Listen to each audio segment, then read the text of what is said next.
దేవుని బిడ్డలారా, మీకందరికీ మన ప్రభువుని రక్షకుడైన యేసుక్రీస్తు వారి ఘనమైన నామమున వందనాలు తెలియజేసుకుంటున్నాను. ఈ సమయంలో మనం శుక్రవారం ప్రత్యేకంగా కూడుకోవడానికి ఒక ముఖ్యమైనటువంటి కారణం ఉంది. ప్రపంచంలో ఉండేటువంటి క్రైస్తవులంతా ఈ రోజున గుడ్ ఫ్రైడేగా ఆచరిస్తున్నారు. కారణం మనకు తెలిసినదే. కానీ వాక్యానుసారంగా ఉన్నటువంటి మనము ఎక్కడా చెదిరిపోకుండా బైబిల్లో చెప్పబడినటువంటి 7 మాటలు, ప్రభువు శిలువలో పలికిన 7 మాటలు, ఆయన మరణం, ఆయన యొక్క త్యాగానికి నిరతిగా ఉన్నటువంటి 7 మాటలు జ్ఞాపకం చేసుకుంటా ఎంతైనా సబబని ఉద్దేశంతో సంఘముగా కూడుకుంటున్నాం. ఈ సమయంలో మనం జ్ఞాపకం చేసుకున్నది ఏమిటంటే,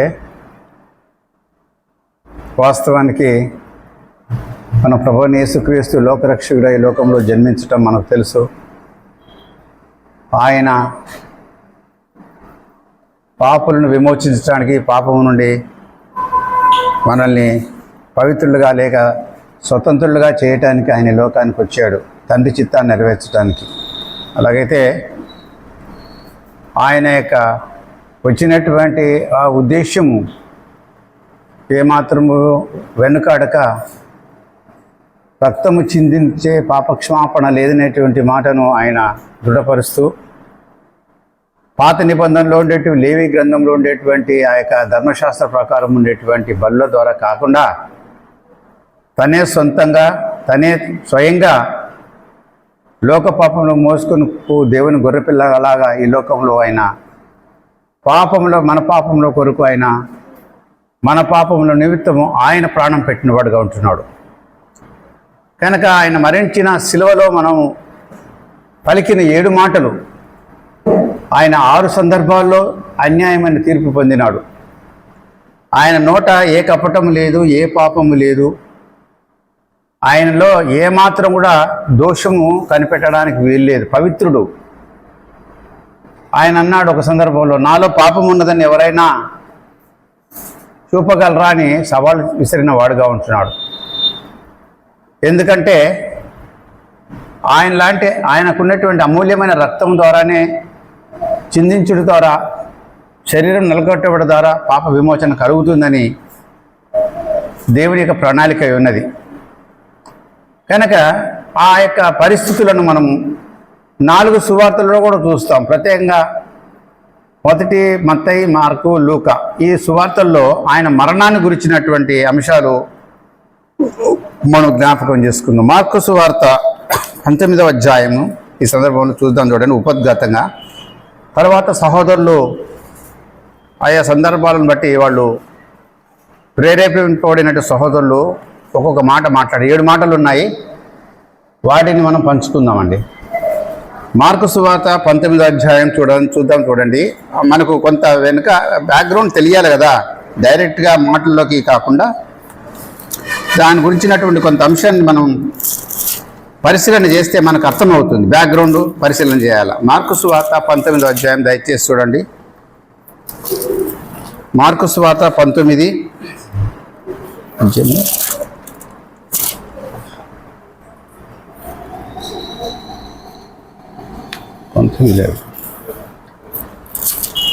1 నుంచి 25 అనుకుంటాను. లుక్కానా, సరేలేండి, ఇక్కడ చదువుతాను చూడండి. ఈ యొక్క మొత్తం ఇందులో 47 వచనాలు ఉన్నాయి. ఆయన మరణ వృత్తాంతము ఇంట్రడక్షన్ గబగబా చదివేస్తాను నేను, తర్వాత మనం సబ్జెక్ట్లోకి వెళ్దాం. మార్కు సువార్త 15వ అధ్యాయం. ఉదయం కాగానే ప్రధాన యాజకులను, పెద్దలను, శాస్త్రులను, మహాసభవారందరూ కలిసి ఆలోచన చేసి యేసును బంధించి తీసుకొని పోయి పిలాతునకు అప్పగించిరి. పిలాతు, యూదుల రాజు నీవేనా అని ఆయనను అడగగా, ఆయన నీవన్నట్లే అని అతనితో చెప్పాను. ప్రధాన యాజకులు ఆయన మీద అనేకమైనటువంటి నేరములు మోపిరి. పిలాతు ఆయనను చూసి, మరలా నీవు ఉత్తరమేమి చెప్పవా? నీ మీద వీరు ఎన్నెన్ని నేరములు మోపుచున్నారో చూడమనను. ఆయనను యేసు మరి ఏ ఉత్తరము చెప్పలేదు గనక పిలాతు ఆశ్చర్యపడను. 6వ వచనం. ఆ పండుగలలో వారు కోరుకున్న ఒక ఖైదీని పిలాతు విడిపించేవాడు. అధికారులు నిద్రించి కలహములతో నరహత్య చేసిన వారితో కూడా బంధించబడిన బరబ్బు అని ఒకవాడుండెను. జనులు గుంపులుగా కూడి వచ్చి అతడు అది వరకు తమకు చేయించు వచ్చిన ప్రకారం చేయవలని అడగగా, ప్రధాన యాజకులు అసూయ చేత యేసును అప్పగించితేనని పిలాతు తెలుసుకొని, నేను యూదుల రాజును నీకు విడుదల చేయకూర్చున్నారా అని అడిగాను. అతడు బరబ్బను తనకు విడుదల చేయవలనని జనులు అడుగుకున్నట్లు ప్రధాన యాజకులు వారిని ప్రేరేపించిరి. 12. అందుకు పిలాతు, అలాగైతే యూదుల రాజని మీరు చెప్పిన వాడిని నేనేమి చేయదునని మరలా వారిని అడిగాను. వారు వారిని సిలువ వేయమని మరలా కేక వేసిరి. అందుకు పిలాతు, ఎందుకు అతడు చెడు కార్యము చేసినని అతడే చెడు కార్యం చేసినని వారిని అడగగా, వారు వారిని సిలువ వేయమని మరి ఎక్కువగా కేకలు వేసిరి. పిలాతు జనసమూహమును సంతోషపెట్టుటకు మనసు గలవాడై వారికి బరబ్బను విడుదల చేసి యేసును కొరడాలతో కొట్టించి సిలువ వేయక అప్పగించాను. 16. అంతటా సైనికులు ఆయనను ప్రేతోర్యమను అధికార మందిరంలో తీసుకొని పోయి సైనికులందరినీ సమకూర్చుకొని తర్వాత ఆయనకు ఉదారంగ వస్త్రం తొడిగించి ముళ్ళ కిరీటమును ఆయన తల మీద పెట్టి, యూదుల రాజా నీకు శుభమని చెప్పి ఆయనను నిందవేయసాగిరి. మరియు రెల్లితో ఆయన తల మీద కొట్టి ఆయన మీద ఉమ్మి వేసి మోకాళ్ళుని ఆయనను నమస్కారం చేసిరి. వారు ఆయనను అపహరించిన తర్వాత ఆయన మీద ఉన్న ఊదారంగ వస్త్రం తీసివేసి ఆయన బట్టలు ఆయనకు తొడిగించి ఆయనకు సిలువ వేయకు తీసుకొని పోయిరి. కురేనీయుడైన సీమోను ఒకడు పల్లెటూరు నుండి వచ్చి ఆ మార్గను పోచుండగా ఆయన సిలువను మోయటకు అతన్ని బలవంతం చేసిరి. అతడు అలెగ్జాందరునకును రూపునకు తండ్రి. వారు గొల్గోతా అనబడిన చోటునకు ఆయన తీసుకుని వచ్చిరి. గొల్గోతా అనగా కపాల స్థలం అని అర్థం. అంతటా బోళం కలిపిన ద్రాక్షరసం ఆయనకి ఇచ్చిరి కానీ ఆయన దాన్ని పుచ్చుకొనలేదు. వారు ఆయనను సిలువ వేసి ఆయన వస్త్రముల భాగము ఎవరికి రావాలనో చీట్లు వేసి వారిని పంచుకొనిరి. ఆయన సిలువ వేసినప్పుడు పగలు 9 గంటలాయెను. మరియు యూదుల రాజైన యేసు అని ఆయన మీద మోపబడిన నేరంను పైగా వ్రాసి ఉంచిరి. మరియు కుడివైపున ఒకరిని ఎడమవైపున ఒకరిని 2 బందిపోటు దొంగలను ఆయనతో కూడా సిలువ వేసిరి. అప్పుడు ఆ మార్గం వెళ్ళుచున్న వారందరూ తలలాడించుచు, ఆహా, దేవాలయంను పడగొట్టి 3 దినములలో కట్టినవాడా, సిలువ మీద నుండి దిగి నిన్ను నీవే రక్షించుకొని ఆయన చెప్పి ఆయన దూషించిరి.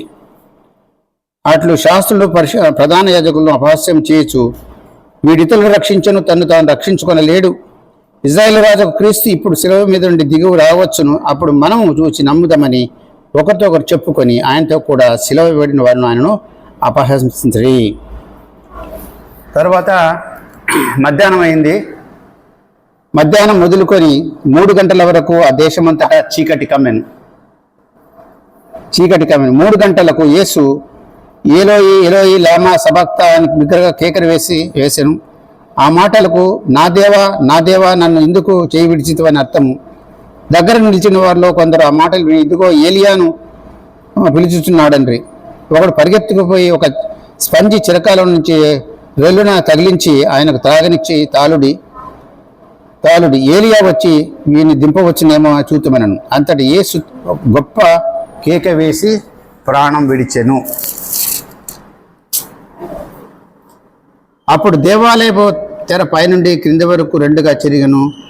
ఆయనకు ఎదురుగా నిలిచిన శతాపతి ఆయన ఇలాగ ప్రాణం విడిచుట చూచి నిజంగా ఈ మనుష్యుడు దేవుని కుమారుడిని చెప్పాను, కొందరు స్త్రీలు దూరం నుండి చూచుచుండ్రి. ఇది మనకు ఇది సంగతి. పిలాతు దగ్గర తీసుకొచ్చినారు ప్రభువును. అంతకుముందు దేవుడు ప్రజల మధ్య సేవ చేస్తున్నాడు. ఆయన జీవించింది కేవలం 33.5 సంవత్సరాల భూమి మీద. 30 సంవత్సరాలైనా తండ్రి తల్లి దగ్గరగా ఉండి వారికి సేవ చేస్తున్నాడు నజరేతులో. అయితే 30 సంవత్సరాలు దాటిన వెంటనే ఆయన బాప్తీసం తీసుకున్నాడు యోహాను చేత. తీసుకున్న వాడై ఆయన చేత ఏమని పిలువబడ్డాడంటే, ఇదిగో లోక పాపములు మోసుకొని పో దేవుని గొర్రెపిల్ల అని పిలువబడిన వాడుగా ఉంటున్నాడు. సరే, ఆ 3.5 సంవత్సరాల మీదుగా 3 సంవత్సరాలు ఆయన ఈ లోకంలో పరిచర్య చేశాడు. ఏం చేశాడు? పగులంతా కూడా రోగులను స్వస్థపరచటం, కుంటి వాళ్ళ కాళ్ళు ఇవ్వడము, గుడ్డి వాళ్లకు కళ్ళు ఇవ్వడము, తర్వాత ఎన్నో రకరకాల రోగస్తులను ఆయన బాగుపరిచాడు. చనిపోయిన వారిని కూడా ఆయన లేపిన వాడుగా ఉంటున్నాడు. మరి ఒక స్త్రీ 12 సంవత్సరాల నుండి కూడా ఆమె రక్తము స్రావంతో బాధపడుతుండగా ఆమెను కూడా దేవుడు బాగు చేశాడు. ఆయన కొంగు ముట్టగానే, అంచు ముట్టగానే ఆమె బాగుపడింది. ఇంతటి శక్తిమంతుడు మన ప్రభు అయిన యేసుక్రీస్తు వారు. ఆయన చెప్పింది ఏమిటంటే, వీళ్ళకి ఎందుకు పడలేదు యూదులకు అంటే, వాళ్ళు మోషే ధర్మశాస్త్రాన్ని పాటిస్తున్నారు కానీ మెస్సయ్యగా ప్రభువును గుర్తించలేదు. వాస్తవాన్ని యెషయా ప్రవక్త కానీ, ఇతరులు కానీ, అనేక మంది చిన్న ప్రవక్తలు కానీ, లోకరక్షకుడు ఉదయించబోతున్నాడు, ఆయన చీకట్లు ఉండే వారికి వెలుగు కలిగిస్తాడని ఎప్పుడో ప్రవచించినా వీరు నమ్మలేదు. ఈనాటికి కూడా నమ్మలేదు వాళ్ళు, కొద్దిమంది తప్ప. కనుక ఆ ప్రవచనం నెరవేర్చబడుటకు ఆయన నట్లుగా ఈ లోకానికి వచ్చాడు. వారు ధర్మశాస్త్రాన్ని ఈయన దూషిస్తున్నాడు, నేను దేవుని కుమారుడు ఉంటున్నాడని ఆయన నేరం మీద మోపి, ఎందుకంటే ప్రధాన యాజకులకు శాస్త్రులకు యేసు ప్రభు అలాగ చెప్పటం అనేది ఇష్టం లేదు. వారి యొక్క ప్రాముఖ్యత, వారికి ఉన్న ప్రాబల్యత తగ్గిపోతూ ప్రజల్లో ఆయన మీద విశ్వాసం పెరుగుతుంది. ఇది మా యొక్క ఉన్నటువంటి పోషణకు దానికి కానీ ఇది సరిగా ఉండదు, మేము పాడైపోతామని ఆయన మీద దోషాన్ని నేరాన్ని మోపినారు. వారు ఆనాడు రోమా ప్రభుత్వము ఇశ్రాయేల్ దేశాన్ని పరిపాలన చేస్తున్నది. కనుక రోమా ప్రభుత్వంను ప్రేరేపించి ప్రజలు ఆ యొక్క యేసు ప్రభు యూదుల రాజు అంటున్నాడు, మీరైతే వాస్తవానికి రాజకీయంగా మీరు రాజులు కనుక ఈయన యూదుల రాజని మిమ్మల్ని కూడా ఆయన ఒక విప్లవకారుడుగా ఆయన మిమ్మల్ని దూషిస్తున్నాడని ఆయన మీద చెప్పడం జరిగింది. కనుక అటు రోమా ప్రభుత్వం ఉండేటటువంటి వాళ్ళు కానీ, ఇటు యూదులు కానీ, ప్రధాన యాజకులు శాస్త్రులు కానీ యేసు ప్రభువును చివరికి వాళ్ళు ప్రోద్బలం చేత మరణానికి అప్పగించవలసిన పరిస్థితి వచ్చింది. అప్పుడు ఎవరున్నారంటే పిలాతు ఉన్నాడు, హేరోదు ఉన్నాడు. వీరి మధ్య 6 సందర్భాల్లో రాత్రి పట్టబడితే, ఆ రోజు మరణించడానికి ముందు రాత్రి పట్టబడితే, అంటే గురువారం నాడు ఆయనను గెత్సెమనే తోటలో పట్టడం జరిగింది. యూదా ఇస్కరియోతు చేసినటువంటి ఆ యొక్క ద్రోహం వల్ల 12 మంది శిష్యులు యూదా ఇస్కరియోతు యేసు ప్రభువుని పట్టించినాడు అక్కడ ఉన్నటువంటి రోమా సైనికులు డబ్బు తీసుకొని. కానీ తనకు అతనే ఉరి వేసుకొని చనిపోయినాడు అనుకోండి. కనుక ఆయన పట్టుకొని వచ్చారు. ఈ పొద్దున వరకు కూడా చూస్తే 9 వరకు కూడా చూసినప్పుడు, రాత్రి పట్టుకున్న తర్వాత పొద్దున 9కి సెలవు వేసినారు. ఆ సమయం అంతా కూడా పట్టుకున్న కాడి నుంచి 6 సార్లు ఆయన మీద పిలాతు దగ్గరికి, హేరోదు దగ్గరికి తిప్పడం జరిగింది. ఎక్కడ చూసినా కూడా అక్కడ ఉండేటువంటి న్యాయమూర్తులైన పిలాతు తర్వాత హేరోదుకు తప్పు కనపడలేదు.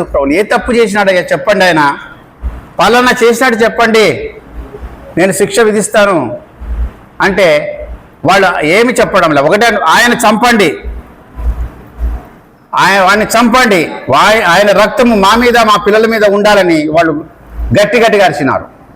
ఎందుకంటే majority of the people Jewish people కనుక వాళ్ళ మాటలకు వాళ్ళని సంతోషపెట్టాలని ఆ యొక్క న్యాయమూర్తులు వాళ్ళు కడుగేసుకున్నారు చేతులు. మా తప్పు లేదు, మేమేమి ఈయన మీద శిక్ష విధించడం మీ వల్ల వస్తుంది కాబట్టి మేము ఈ యొక్క గవర్నమెంట్ రూల్స్ ప్రకారము అప్పగిస్తున్నాం సిలువకు అన్నాక ఆయన సిలువకు అప్పగిస్తే రోమా సైనికులు ఆయన్ని తీసుకెళ్ళి మనం ఇక్కడ చదువుకున్నట్లు ఆయన వస్త్రాలు తీసివేసి ఆయన ముఖం మీద రెల్లుతో కొట్టి ఉమ్మి వేసి ఆయన మీద దూషించినారు, మానసికంగా దూషించినారు. అలాగనే శారీరకంగా కూడా ఆయన భయంకరమైనటువంటి శిలువ వేదనలకు అప్పగించిన వారుగా ఉంటున్నారు. తీసుకెళ్లారు, మోయలేకపోతే ఒక వ్యక్తిని కూడా తీసుకొచ్చారు గొల్గాతా వరకు. ఆయన గొల్గాతా వరకు కూడా ఎంతో దూర ప్రయాణం, అది కూడా ఎత్తైన ఉంది. మేము యెరూషలేముకు పోయినప్పుడు కూడా చూసాం, అక్కడ చాలా హైట్ ఉంది. మామూలు మనుషులు కూడా స్టెప్పులు ఎక్కాలంటే కూడా కష్టమే. కనుక అక్కడికి డొలరోసా అంటారు దాన్ని, వీధిని. ఆ ప్రాంతంలో వాళ్ళు అనేక సందర్భాల్లో కింద పడిపోయినాడట మహిళక. ఎందుకంటే శరీరంలో మొత్తం సత్తువ లేదు, అప్పటికే ఎన్నో ఆయన బాధలు అనుభవించాడు. శారీరకంగా నలగొట్టారు, కొరడాలతో వీపు మీద కొట్టారు, ఒకటి తప్ప 40 దెబ్బలు కొట్టారు. తర్వాత ఆయన దుస్తులు తీసేసి ఆ యొక్క తల మీద ముళ్ళ కిరీటం పెట్టారు. ఇక నడిపించుకుంటూ పోతున్నారు, వెళ్ళారు. అక్కడ గొల్గాతాకు పోయినప్పుడు కపాలం అనే స్థలం దగ్గర ఆయన పక్కన 2 దొంగలు ఉన్నారు, వాళ్ళు నేరం చేసిన వాళ్ళు. కానీ బరబ్బా అనేటువంటి వాడుని విడిపించారు. యూదుల పండుగ రోజున ఒక ముఖ్యమైనటువంటి ఒక ఆచారం ఉండేది. బరబ్బా అనేటువంటి ఒక హంతకుడికి బదులు వానికి రావాల్సిన శిక్షను మన ప్రభువైన యేసుక్రీస్తు మీద విధించాడు. ఎంత ఘోరం చూడండి. వాడికి రావాల్సినటువంటి శిక్ష బరబ్బా మీద, బరబ్బాను బంధించి ఆయన సిలువేయాలి 2 దొంగల మధ్య. కానీ మన ప్రభువైన యేసుక్రీస్తు దేవుని కుమారుడిని వాళ్ళు బరబ్బా బదులు, ఆ దొంగ బదులు, ఆ నేరస్తుడి బదులు ప్రభువును వాళ్ళు సిలువ వేయటం మనం చూస్తున్నాం. ఇది ఎంత ఘోరం అండి. అది అవమానం, శాపగ్రస్తమైనటువంటి సిలువ మరణం అది. కనుక అలాగ జరిగినప్పుడు ఏమైందంటే సిలువ వేయటం జరిగింది. అప్పుడు ప్రారంభ దశ నుండి కూడా ఆయన సిలువ వేసినప్పుడు నుంచి ఆయన మరణం వరకు కూడా సిలువలో 7 మాటలు మాట్లాడినాడు ఆయన. ఆ మాటలు ఏమిటనేది ఎలన్ అది తీసేది కొంతసేపు. ఏ మాటలు మాట్లాడారంటే ఇక్కడ చూస్తాం చూడండి, దయచేసి చదివి వినిపిస్తుంది. ప్రకాశం దగ్గర ఉందా? ఇది రావటంలా ఓపెన్ చేయాల. 7 మాటలు ఉన్నాయండి. నేను 7 మాటలు చదువుతాను. సహోదరులు మనం 3 ఉన్నాము. ఒకవేళ ఇంకా ఎవరైనా కూడా ప్రేరేపించబడితే మనం పంచుకుందాం, మాటలు పంచుకుందాం. నేను ఒక్కనే కాకుండా అందరూ కూడా ఈ యొక్క దేవుని మాటలు పంచుకుందామండి. యేసుక్రీస్తు సిలువ పడిన 7 మాటలు నేను వరుసగా 7 మాటలు చెప్తాను, అక్కడ రెఫరెన్స్తో సహా.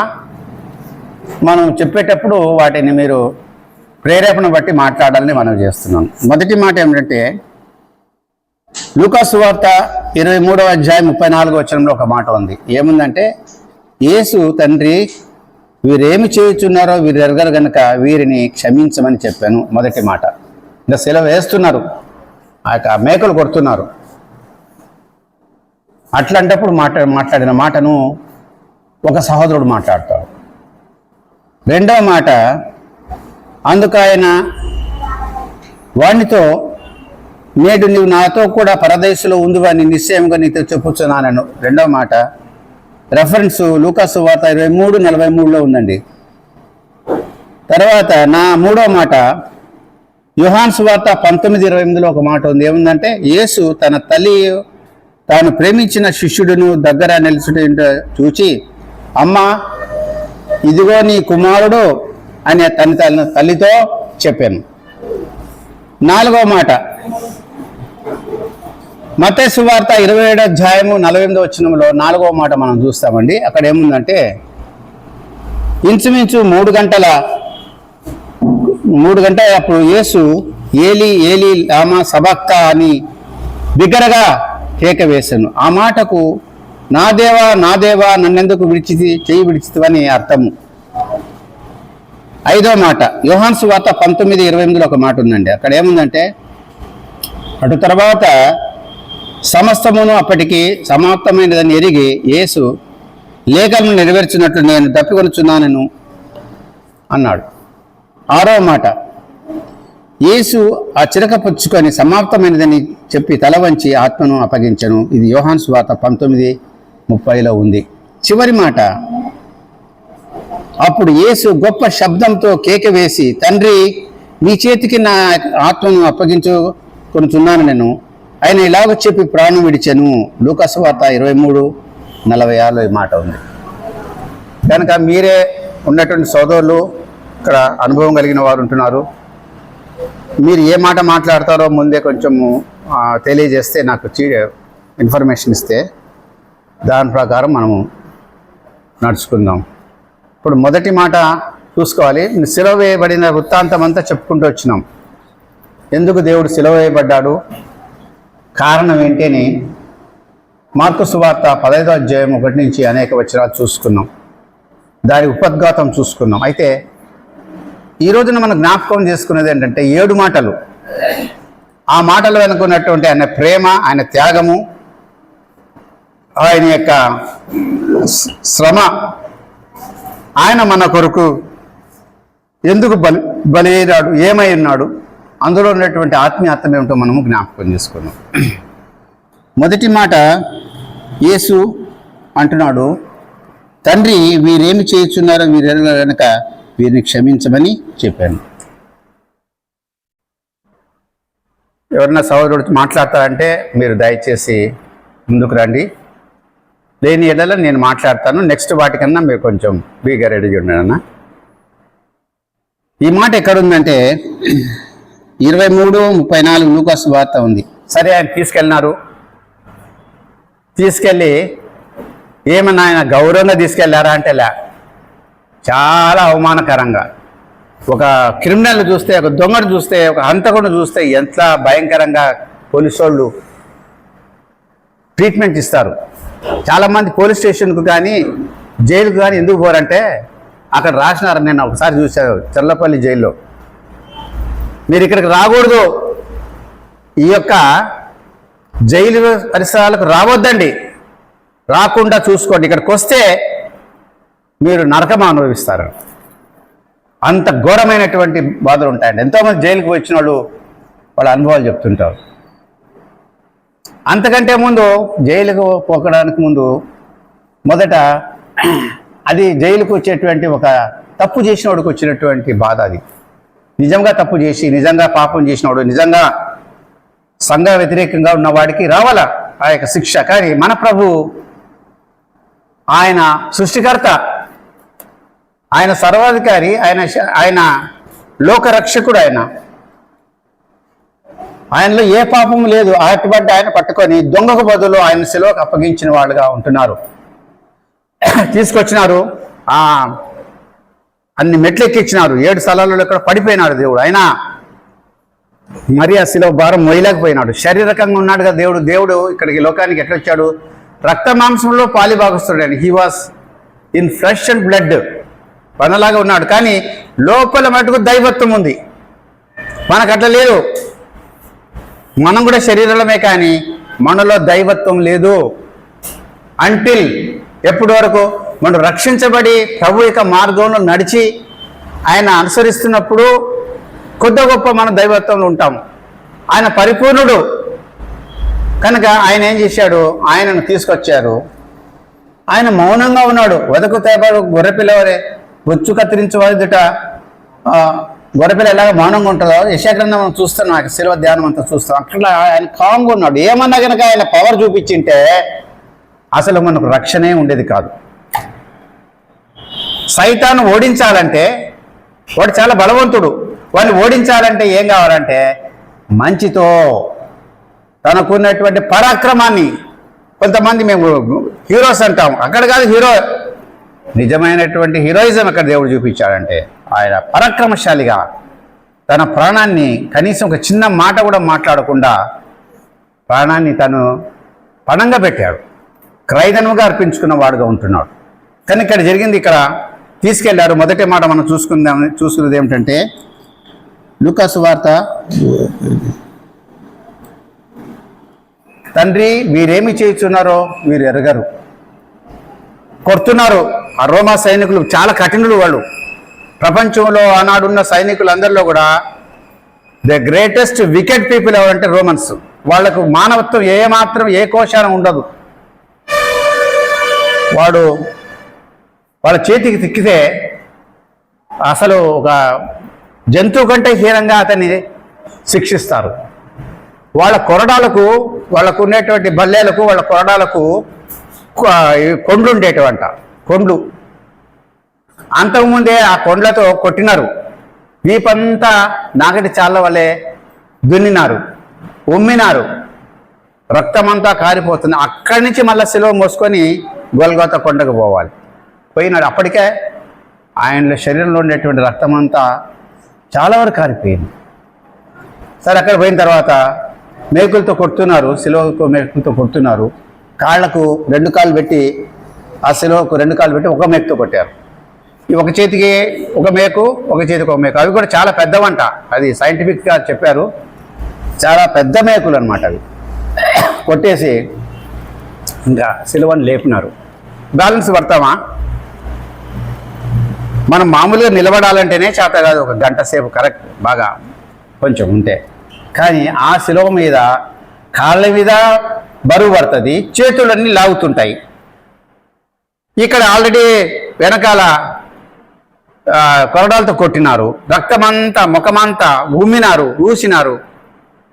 ఆయన ఏ మాట అనలేదు. ఆయన తెలుసు ఈ మానవులకు నేను గనక సర్వ సృష్టిమంతుడైన దేవుడు, ఏ ఆకాశాన్ని ఏ భూమిని సృష్టించిన దేవుడైనా నేను నా శక్తిని ప్రదర్శిస్తే కథ ఇక్కడికి అయిపోతారు వీళ్ళు.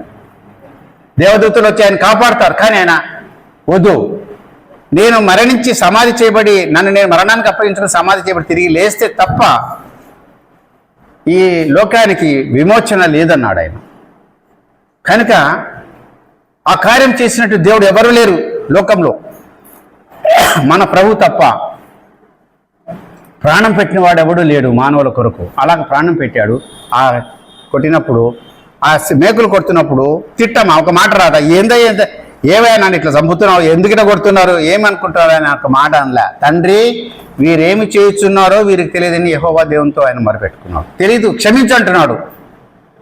అందుకనే మన క్రైస్తవ జీవితంలో చాలా సందర్భాల్లో హతసాక్షులైనటువంటి వారి యొక్క ఆ సహోదరులు, గ్రామ్ స్టైన్స్ భార్య కానీ ఒరిస్సాలో ప్రాణం కోల్పోయింది. అలాగే మొన్న వరకు ప్రవీణ్ పగడాల యొక్క ఆయన భార్య కూడా వాళ్ళని క్షమిస్తున్నాననింది. అంటే యేసు ప్రభువుని నమ్ముకున్నారు కాబట్టి ఆ క్షమాగుణం అనేది వాళ్ళు వచ్చింది. ఇక్కడ మనం చూస్తున్నట్టే క్షమించే గుణం. ఆయన హింసిస్తున్న వారిని క్షమించడం కాదు, పాపులందరినీ క్షమించాడు. పాపానికి రావాల్సిన శిక్ష మరణం మనకు రావాలా, కానీ ఆ శిక్ష మనలుండి దేవుడు తీసివేసి తన కుమారుడైన ప్రభుని యేసుక్రీస్తు మీద మోపటం, తండ్రి యొక్క ఉగ్రత పాత్రను ఆయన మీద పోయటం అనేది అది ఒక దేవుని ప్రణాళిక ప్రకారం జరిగింది. అందువల్ల ఆ విధంగా కొడుతున్నా కూడా, మేకులు కొడుతున్నా కూడా, తండ్రి వీరేమి చేయుచున్నారో వీరికే తెలియదు, వీళ్ళని క్షమించు అన్నాడు. ప్రేమ చూపించాడు. అది దాని ఏమంటారు, అగాపే ప్రేమ అంటారు, కలవరి ప్రేమ అంటారు. కనుక పిల్లరా, ఈ ఉదయకాలంలో మనం 7 మాటలలో మొదటి మాట చూసుకున్నాం. తండ్రి వీరేమి చేయుచున్నారో వీరు ఎరగరంటూ ఉన్నాడు. ఆ బాధపడుతున్నా కూడా అటువంటి ప్రేమ కలిగి దేవుడు మనకు దేవుడై ఉన్నాడు. మన పాపాల నుండి మనం విడిపించి మనం నరకానికి పోకుండా ఉండడానికి ఆయన చూపిన ప్రేమను బట్టి మనము ఆయనను ఈరోజు జ్ఞాపకం చేసుకుంటున్నాం. 3 రోజుల తర్వాత సమాధి చేయబడి 3 రోజుల తర్వాత ఆయన తిరిగి లేచాడు, మృత్యుంజుడు అయినాడు. దాన్ని ప్రజలంతా ఏం చేస్తారంటే ఈస్టర్గా చూసుకుంటున్నారు. మనకైతే వాక్యానుసారంగా ఈ 7 మాటలు చూసుకుంటున్నాము. ఆయన పునరుత్థానం గురించి ఆదివారం మనం చూసుకోబోతున్నాం. కనుక ఈ మాట తండ్రి వీరేమి చేస్తున్నారని మొదటి మాట మాట్లాడారు. ఇంకా 6 మాటలు ఉన్నాయి. రెండో మాట డాక్టర్ సల్మాన్ గారు మాట్లాడతారు. వారు వచ్చి మాట్లాడని ప్రభుపేటమని చేస్తున్నారు.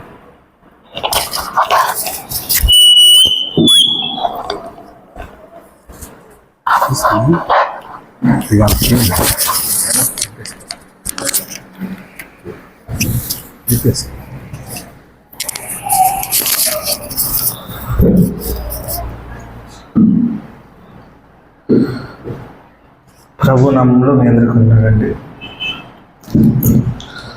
ఉదయకాలం వేళ మరి మనం ప్రభు సన్నిధిలో ఉండగా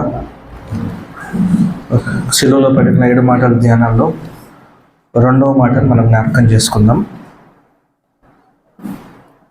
ఇందాక అంకుల్ గారు చెప్పినట్లు మొదటి మాట అయితే, తండ్రి వీరు ఏం చేస్తున్నారో వీరు తెలియదు కనుక వీరికి క్షమించమన్నాడు.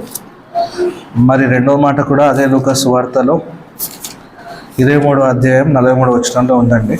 ఒకసారి చూసుకుందాం.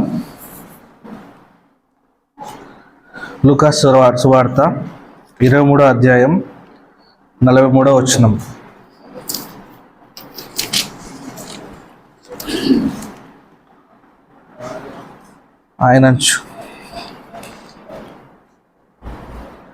అందుకైన వారితో,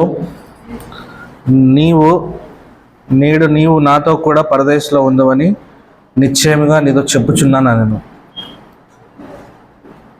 మరొకసారి చదువుతాను. అందుకు ఆయన వానితో, నేడు నీవు నాతో కూడా పరదేశంలో ఉందవని నిశ్చయముగా నీతో చెప్పుచున్నాను నేను. ఈ యొక్క మాట యొక్క అర్థం ఏంటంటే, సిలువలో వేలాడినప్పుడు మనుషులు ఏ విధంగా అయితే దేవుడు క్షమించాడో, మరి యేసుక్రీస్తు వారు క్షమించారో, అదేవిధంగా ఈ యొక్క దొంగల్లో ఒక దొంగ. ఒకసారి దీని యొక్క మీనింగ్ తెలుసుకునే దానికంటే కూడా పైన ఒకసారి మనం వెళ్ళి చదివితే మనకి ఇంకా క్లియర్గా అర్థమవుతుంది ప్యాసేజ్. అందులో అతన్ని వేసిన తర్వాత సిలువేసినప్పుడు 39 వచ్చిన ఒకసారి చదువుకుందాం. వేలాడవేయబడిన ఆ నేరస్తుల్లో ఒకడు ఆయన దూషించుచు, నీవు క్రీస్తువు కదా, నిన్ను నీవు రక్షించుకొనుము, మమ్మను కూడా రక్షించమని చెప్పాను. అయితే 2వ వాడు వాడిని గద్దించి, నీవు అదే శిక్షా విధిలో ఉన్నావు గనక నీవు దేనికి భయపడవా? మనకైతే ఇది న్యాయమే, మనం చేసిన వాటికి తగిన ఫలం పొందుచున్నాము, కానీ ఈయన ఏ తప్పిదమో చేయలేదని చెప్పి ఆయనను చూచి, యేసు, నీవు నీ రాజ్యంలోనికి వచ్చినప్పుడు నన్ను జ్ఞాపకం చేసుకొనమనెను. అంటే చివరి క్షణాల్లో ఆ సందర్భంలో శిలువ మీద వేలాడినప్పుడు, అలాంటి స్థితిగతులు ఉన్నప్పుడు ఆ యొక్క మనుషులు ఆ యొక్క మరి సైనికులు దేవుని కొడుతా బాధపడుతున్నప్పుడు అందరు దూషించినట్లే ఆ శిలువలో బందిపోటు దొంగలు కూడా వేయబడ్డారు. వాస్తవానికైతే ఆ యొక్క బందిపోట్ల యొక్క జీవితాలను జ్ఞాపకం చేసుకున్నట్లయితే వారు కడుగట్టిన దొంగతనాలు చేసిన వారు కాబట్టి వారిని యొక్క శిలువలు వేసి వేలాడబడినారు అనమాట. అయితే వాళ్ళు ఏ తప్పు చేశారో లేదనేది క్లియర్గా అందరూ తెలుసు కాబట్టి వారిని అక్కడ ఆ యొక్క శిలువలో అయితే వేలాడదీశారు. మరి యేసుక్రీస్తు ప్రభు మరి ఏ తప్పు చేయకపోయినప్పుడు కూడా శిలువలు వేసినప్పుడు కూడా మనుషులు ఏ విధంగా అయితే నేను రక్షించుకో యూదుల రాజు వెళ్తున్నట్లే శిలువలో వేయబడిన ఈ దొంగ కూడా ఏమంటున్నాడంటే, నువ్వు రక్షించుకోబడి నన్ను కూడా రక్షింపు అని దూషిస్తాడు అనమాట. లూకా సువార్తలో ఒక్కచోటే మరి ఇక్కడ ఇంత క్లియర్ రాయబడి ఉంది, కానీ మత్తయి సువార్త, మార్కు సువార్తలో, యోహాను సువార్తలో ఎక్కడ కూడా ఈ యొక్క దొంగల గురించి రాయబడలేదు. అక్కడ రాశారనమాట, వారితో పాటు ఆ యొక్క దొంగలు కూడా నిందించిరి అన్న మాట క్లియర్గా రాయబడి ఉంది అక్కడ చూసుకున్నట్లయితే. అయితే ఈ యొక్క లూకా సువార్తలో చెప్పినట్లయితే ఇద్దరు యొక్క జీవితాలు చూసుకున్నప్పుడు ఒక దొంగ ఏమో తప్పు చేసినప్పుడు కూడా మరొకసారి కూడా తన జీవితంలో ఇంకా తప్పు చేసిన దొంగదారిలో ఒకవేళ ఇతను దిగి వస్తే నేను కూడా తప్పించుకోవచ్చు అని ఆలోచిస్తుంటే, మరొకడేమో మరి ఏ విధంగా ఆలోచించాడంటే, నిజంగా ఇతను ఈ యొక్క దేవుడి కుమారుడని జ్ఞాపకం చేసుకొని గమనించినాడు. నిజంగా చూసుకున్నట్లయితే అతను పలికిన మాటలు చూసుకున్నట్లయితే, నువ్వు రాజ్యంలో వచ్చినప్పుడు, నీ రాజ్యంలో వచ్చినప్పుడు అని మాటలు అంటున్నాడు అనమాట. నీ రాజ్యం అంటే ఏంటి? ఆ యొక్క కలువరి శిలువలో ఆ యొక్క దొంగకు కూడా తెలుసు అనమాట. ఈ యొక్క లోకంలో ఉన్నప్పుడు పరలోకంలో వెళ్తే ఇంకొక రాజ్యం అనేది ఒకటి ఉంది, పరలోక రాజ్యం అనేది ఉన్నప్పుడు తెలుసుకొని మరి తను చేసిన తప్పు నిమిత్తమై తను పశ్చాత్తాపడడానికి ఇష్టపడిన దొంగ పశ్చాత్తాపడి ఆ యొక్క క్షణంలో నీ రాజ్యంలో నన్ను జ్ఞాపకం చేసుకోమన్నప్పుడు మరి యేసుక్రీస్తు ప్రభు వారి మనస్తత్వం మనకు ఇక్కడ జ్ఞాపకం చేసుకోవచ్చు. బహుశా భూమి మీద ఈ యొక్క చివరి నిమిషంలో కూడా మన ఒక పాపిని క్షమించుటకు తను అర్హుడు అనే విషయాన్ని జ్ఞాపకం చేసుకొని, బహుశా చివరి పాపిగా తను ఈ లోకంలో జీవించినప్పుడు ఆ యొక్క పాపకి క్షమాపణ దొరికిందని మనం జ్ఞాపకం చేసుకోవాలి. అంత బాధ పెడుతున్నప్పుడు కూడా, తనంత శ్రమ దుఃఖాన్ని అనుభవించినప్పుడు కూడా మరి తన యొక్క పరిస్థితులు తను నలిగిపోతున్నప్పుడు కూడా ఆ నిమిషంలో కూడా మరి తను ప్రేమించిన వారిని క్షమించటకు, తను నమ్ముకున్న వారిని క్షమించటకు ఆయన అర్హుడనే విషయాన్ని అతను జ్ఞాపకం చేసుకుని ఆ యొక్క దొంగను కూడా ఆ యొక్క కలువరిశిలలో క్షమించాడు. ఈ యొక్క లేఖనాన్ని జ్ఞాపకం చేసుకున్నట్లయితే ఆ యొక్క దొంగ యొక్క విశ్వాసం చివరి దినాలలో కూడా మరి ఆ చివరి గడియల్లో కూడా ఆ యొక్క దొంగ యొక్క విశ్వాసం కనపడుతుంది. ఆ యొక్క దొంగ యొక్క విశ్వాసానికి తగిన ప్రతిఫలం ఏంటంటే యేసుక్రీస్తు ప్రభు చెప్పినట్లు నిశ్చయంగా నేడు నువ్వు పరదేశంలో ఉన్నావంటే ఆ యొక్క క్షణంలోనే ఆ యొక్క దొంగకు పరలోక రాజ్యం అనుగ్రహించబడింది అనమాట. నిజానికైతే వాస్తవానికైతే దీని మీద చాలా కాంట్రవర్సీ ఉంది. ఏమంటుందంటే చాలా మంది ఏమంటారంటే ఆ యొక్క క్షణంలోనే పరలోక రాజ్యానికి వెళ్ళాడా, లేదంటే అందరితో పాటు చనిపోయి సమాధి చేయబడిన తర్వాత ఆ యొక్క అందరితో పాటు ఆ దొంగ లేచాడని అడుగుతారు. కానీ చాలా మటుకు ఆ యొక్క దొంగకు ఆ యొక్క ప్రివిలేజ్ అని జ్ఞాపకం చేసుకోవచ్చు. అంటే అలా బాధపడుతున్నప్పుడు ఆ సందర్భాలు చూసినప్పుడు ఆ యొక్క చివరి దినాల్లో కూడా మరి ఈ బాధలను చూసినప్పుడు కూడా చాలా మంది దూషించినా కూడా ఆ యొక్క దొంగ యొక్క విశ్వాసాన్ని జ్ఞాపకం చేసుకున్నట్లయితే తన విశ్వాసాన్ని బట్టి ఆ క్షణమే పరలోక రాజ్యంలో కొనుక్కోబడ్డాడని మనం జ్ఞాపకం చేసుకోవచ్చు ఇక్కడ. సో మారు మనస్సు పొందినప్పుడు లేదంటే పశ్చాత్తాపడినప్పుడు ఎంతటి ఘోర పాపకైనా కూడా మరొక్కసారి దేవుడు మరి క్షమాపణ దయచేస్తాడనే విషయాన్ని ఆ విధంగా యేసుక్రీస్తు యొక్క మరి అధికారాన్ని కూడా తెలియజేస్తుంది అనమాట. అయితే ఆ మాటలు పాటి దాంట్లో ఇంకొక మాట మనం జ్ఞాపకం చేసుకున్నట్లయితే దేవుని యొక్క వాగ్దానాన్ని కూడా మనం జ్ఞాపకం చేసుకోవచ్చు. ఇక్కడ ఏంటి దేవుని యొక్క వాగ్దానం అంటే, నీవు నాతో కూడా పరదేశంలో ఉండవు అని చెప్పేసి ఆ యొక్క వ్యక్తికి మరి యొక్క దొంగకు దేవుడు అక్కడ ప్రామిస్ చేస్తున్నాడు అనమాట. ఆ యొక్క వాగ్దానాన్ని మనం జ్ఞాపకం చేసుకోవాలి. అంటే మన జీవితంలో కూడా మనం జీవించిన కాలంలో ఈ లోకం ఒకవేళ వదిలిపెట్టిపోతే పరలోకంలో ఉంటాను మనకందరూ గొప్ప నిరీక్షణ దయచేశాడు కదా. మనకు కూడా ఒక ప్రామిస్ దేవుడని ఇచ్చాడు. కాబట్టి ఆ యొక్క నిరీక్షణ కలిగి మనం విధంగా జీవించాలో ఈ యొక్క దొంగ కూడా ఆ విధంగా చనిపోయే క్షణంలో కూడా పరలోకంలో ఉంటావు, నాతో పాటు పరదేశంలో ఉంటావు అని ఒక చిన్న వాగ్దానం దయచేశాడు. ఆ తర్వాత దాంట్లో నేడే అనే ఒక మాట ఉందన్నమాట. నేడనే మాట వచ్చేసి ఈ రోజులో నువ్వు ఒక పరలోక రాజ్యంలో ఉంటావని ఒక మాటను కూడా జ్ఞాపకం చేసుకుంటుంది. నాతో కూడా అనే మాట చూసుకున్నట్లయితే యేసుక్రీస్తు ప్రభువుతో ఎవరైతే ఈ లోకంలో జీవించి ఉంటారో వారిని తనతో పాటు పరలోక రాజ్యం తీసుకెళ్తాడన్న మాట యొక్క సందర్భానుసారంగా తను కూడా నాతో కూడా అనే మాటను ఉపయోగించాలన్నమాట. కాబట్టి ఈ లోకంలో మరి మనం కూడా జీవించినంత కాలం మనం కూడా తప్పులు చేసిన వారమే, మనం కూడా ఆయన బాధ పెట్టిన వారమే, దూషించిన వారమే అయినప్పుడు కూడా ఒకరోజు మన యొక్క పాపాల విషయంలో మనం పశ్చాత్తాపడినప్పుడు జ్ఞాపకం చేసుకున్నప్పుడు మనల్ని ప్రభు వారు క్షమించాడు. అదేవిధంగా ఆ యొక్క అంత ఘోర పాపినైనా సరే క్షమించటకు మరి క్షమిస్తాడని చెప్పే మాటకు మరి అర్థంగా ఈ కరువశిలో తనతో పాటు వెళ్ళడం దొంగను జ్ఞాపకం చేసుకున్నాడు. ఆ యొక్క దొంగ జీవితం అయితే స్థితిగతి బహు ఘోరంగా చెడిపోయింది. అయినా కూడా తను ఒక గొప్ప రాజుగా తను భావించి, దేవుడు కుమారుగా భావించి ఎప్పుడైతే పశ్చాత్తాపడడం ఇష్టపడ్డాడు, తన యొక్క నిరీక్షణ ఇచ్చినాడు, ఆ యొక్క శకంలోనే ఆ యొక్క పాపకి ఆ యొక్క పరలోక రాజ్యం దొరికింది కదా. మనం కూడా జీవితంలో మనం ఈ యొక్క గుడ్ ఫ్రైడేలు వస్తూ పోతుంటాయి, అనేకమైన గుడ్ ఫ్రైడేలు వస్తూ ఉంటాయి. ఇందాక మేము రోడ్లో వస్తున్నప్పుడు చూసాం, ఒక ముగ్గురు అంటే ఆ యొక్క రోడ్డు వెంబడి చూస్తూ ఉంటే ముగ్గురు సిలువను మోసుకొని పోతా ఉన్నారు. ఒకటి చిన్న సిలువ, ఒకటి చాలా పెద్ద సిలువ, మరి ఒక చిన్న సిలువ. అందులో ఒక ఆడమే కూడా యొక్క సిలువను మోసుకొని పోతా ఉంది. ఇందాక 20 మిల్లికల్ రోడ్లో. అంటే యేసుక్రీస్తు ప్రభు లోకంలో జీవించినంతకాలం సిలువ అయితే ఒక్కసారి మోసాడు, మనందరి కోసం సిలువను మోసాడు, ఆ సిలువలోనే ప్రాణం పెట్టాడు. కానీ జనాలు యేసుక్రీస్తు ప్రభుని అక్కడ జ్ఞాపకం చేసుకుంటే కూడా సిలువను జ్ఞాపకం చేసుకుంటున్నారు.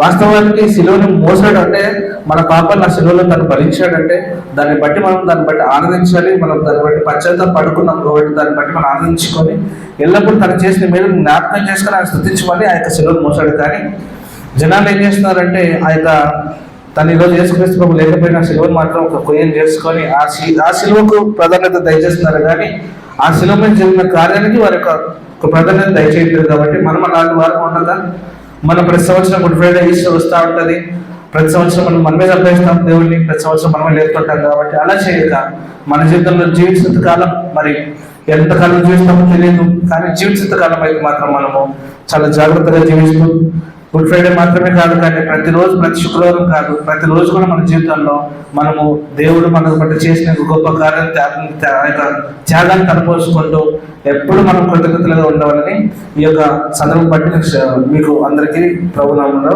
తెలియజేస్తున్నాను. దేవుడి కొద్ది మాటలు దీవించిందాక.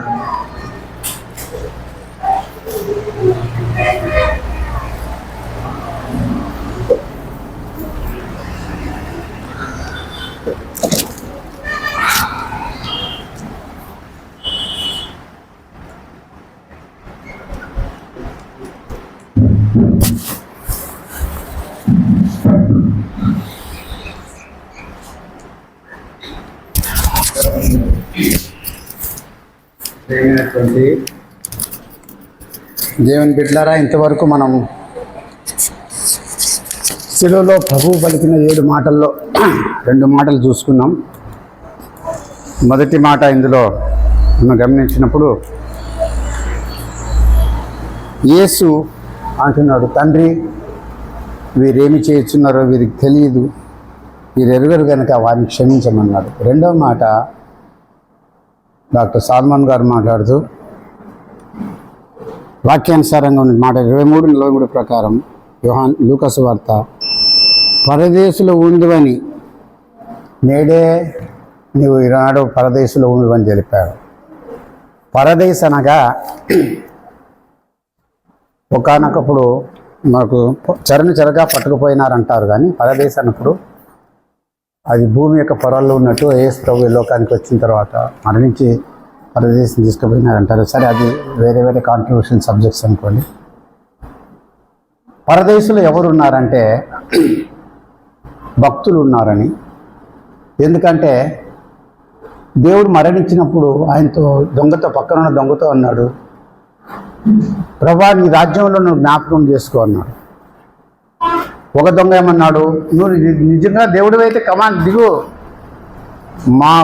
మమ్మల్ని రక్షించు, నువ్వు రక్షించుకో. ఆయన నిజమే, ఆ కోరిక కరెక్టే, కానీ దేవుడు అందుకు ఒప్పుకోలేదు. ఎందుకంటే అది సైతాన్ చేసే పని. ఆయన చేయవలసిన రక్షణ కార్యాన్ని కొనసాగించాలి చివరి వరకు కూడా. అందుకని పోకుండా ఈ పక్క దొంగ ఏమన్నా అంటే ఆయన యేసు ప్రభు తెలుసుకున్నాడు, నిజ రక్షకుడిని విన్నాడు, ఇప్పుడు చూశాడు.